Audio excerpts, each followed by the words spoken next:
The next person is Pancho Ramos-Stierle. Pancho joined the University of California at Berkeley to pursue a PhD in astrophysics when the US government and the laboratories of the university announced that they were developing, quote, safer nuclear weapons, he decided to stop cooperating with the institution.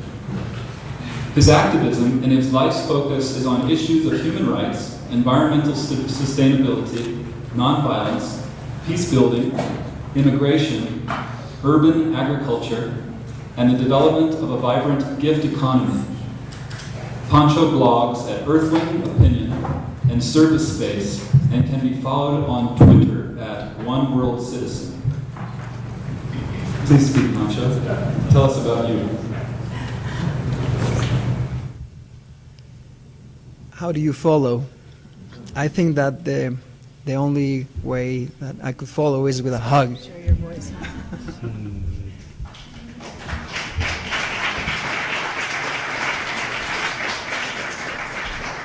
Yet more beautiful gifts. It's hard to follow Brother Alaric. Well, my family calls me Pancho, and I know that many of us we don't know each other, but I'd like you to know that this is the last time that we share space, time. I'd like you to know that I love you all. And I said that it was very hard to follow Brother Alaric, that the only way that I could follow was with a hug, with brother to brother. Because I think that's why we all are here. We are all here because we love humanity, because we love our children and the children of our children. As a scientist, I said I'm not against science. I'm against the unethical applications of science. And because I would love for future generations to look at the wonder and awe and beauty of the universe, to look at the sky and get marveled. I don't know if you were here with that beautiful rain and that lightning that happened a couple of days ago, and just look at the full moon and look at the stars. So for all our children to look at that and say, wow, this is a beautiful place, that's what we're doing this. We're putting ourselves on the line, and here we are in H.O.P.E. And I want to read the Shell Water place. And it's for generations of people having hold in this space here.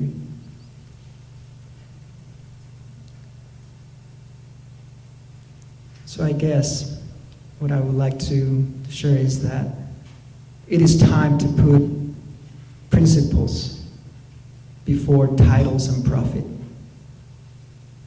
And we all can find our place in the larger spectrum and how we can participate.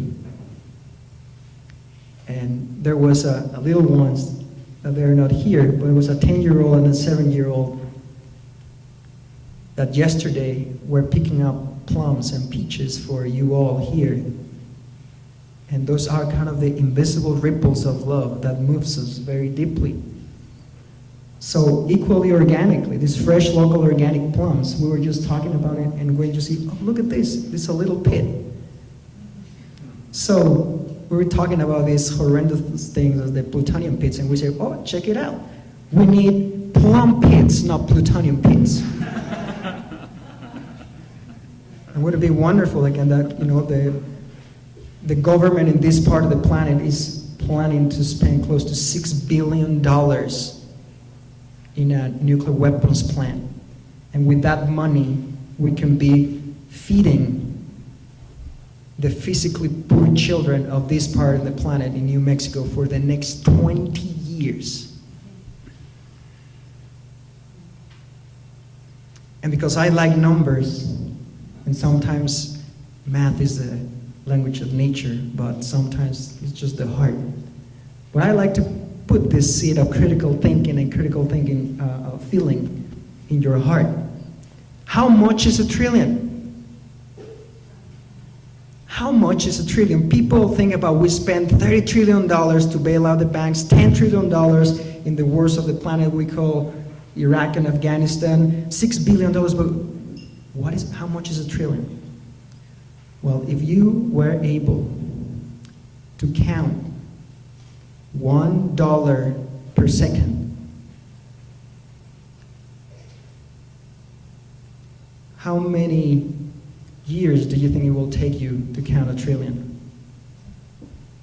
Any guesses over there? 70,000. Half of that, 36,000 years to count a trillion, $1 per second. And we're spending $10 trillion, that's 300,000 years in the wars in the planet we call Iraq and Afghanistan, and $30 trillion, close to 1 million years it will take you to count all the money that we give to the banks and not to the people. That is the size of our madness. And it's a collective madness, but we are matching it up with a collective love. And that's where we are here in this panel. That's why we have people that grew up here, and it doesn't matter the color of the skin, Brother Beata too. And the beautiful thing is that I love Los Alamos too. I love the earth. So we're in this incredible organic spaceship moving around the cosmos. And so this is what it is. The earth is but one country and no living beings its citizens. So it really doesn't matter if this is happening in Los Alamos, in Livermore. This is a planetary issue. If we're responsible earthlings, we need to speak up. So, if you work for liberation, if we are working for liberation, we better stop paying for war. And please, I would like to touch your hearts, not your hands. If you work for liberation, stop paying for war. Disobey with great love. Be well informed and do it beautifully.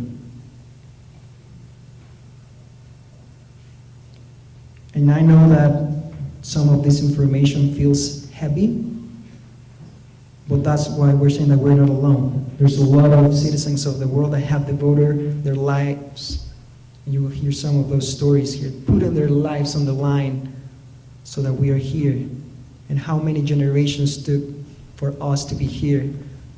So when people ask me, how old are you? Well, our cosmic age is 14 billion years old. So we better behave according to our cosmic age. And let this story of love continue to unfold. So let me thank you for your attention, and let's continue working together. And I know that you're clapping, clap with your heart. I'm still listening, and focus that energy to Brother Alaric and to the Los Pueblos people and to the people of the planet. So, aho me takesin.